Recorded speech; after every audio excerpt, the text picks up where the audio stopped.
વડોદરા શહેરના ગાજરાવાડી પમ્પિંગ સ્ટેશનમાં દુર્ઘટના, બાળકના રેસ્ક્યુ દરમિયાન ફાયર બ્રિગેડની ગાડી પલટી. વડોદરા શહેરના ગાજરાવાડી વિસ્તારમાં આવેલ સુએજ પમ્પિંગ સ્ટેશન છેલ્લા ઘણા સમયથી બંધ હાલતમાં છે.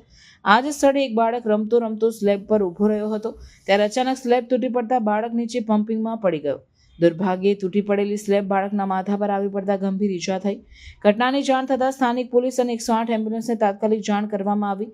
ફાયર બ્રિગેડની ટીમ પણ ઘટના સ્થળે પહોંચી, પરંતુ ગાડી પાર્ક કરેલી જગ્યાની માટી ધીમે ધીમે ખસતા ડ્રાઈવરે ગાડી પાછળ લેતા ગાડી પલટી મારી ગઈ. ફાયર વિભાગે બાળકને સુરક્ષિત રીતે પમ્પિંગમાંથી બહાર કાઢી તાત્કાલિક સયાજી હોસ્પિટલમાં ખસેડ્યું. ફાયર બ્રિગેડની પલટી ગયેલી ગાડીને બહાર કાઢવા માટે પણ કામગીરી હાથ ધરવામાં આવી. આ દુર્ઘટનાએ સ્થાનિકોમાં રોષ ફેલાવ્યો છે. વર્ષોથી બંધ પડેલા પમ્પિંગ સ્ટેશનની અવ્યવસ્થાને કારણે આવી ઘટના સર્જાઈ હોવાનો આક્ષેપ કરવામાં આવી રહ્યો છે. સ્થાનિકો તંત્ર પાસે તાત્કાલિક પગલાં લેવાની માંગ કરી રહ્યા છે.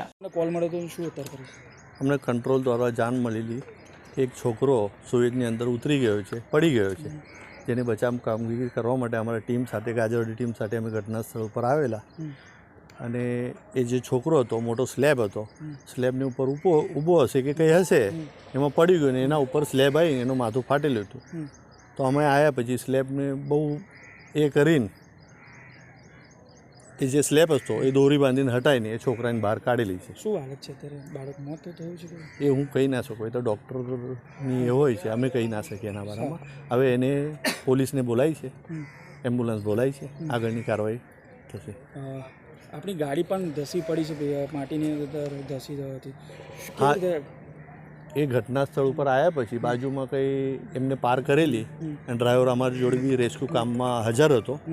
અને અમારે અહીંથી એક છોકરો કહેવા આવ્યો કે તમારી ગાડી ધીરે ધીરે નમી રહી છે. એટલે મારો ડ્રાઈવર તાત્કાલિક દોડતો ગયો છે, અંદર ચડીને ગાડી રિવર્સ મારવા ગયો, પણ એ ભેકડ ખસી પડવાથી ગાડી નાલામાં પડી ગઈ. ડ્રાઈવરનો બચાવ થયો? ડ્રાઈવરનો બચાવ થયો. શું નામ આપનું? જીતેન્દ્ર જાદવ, એસો.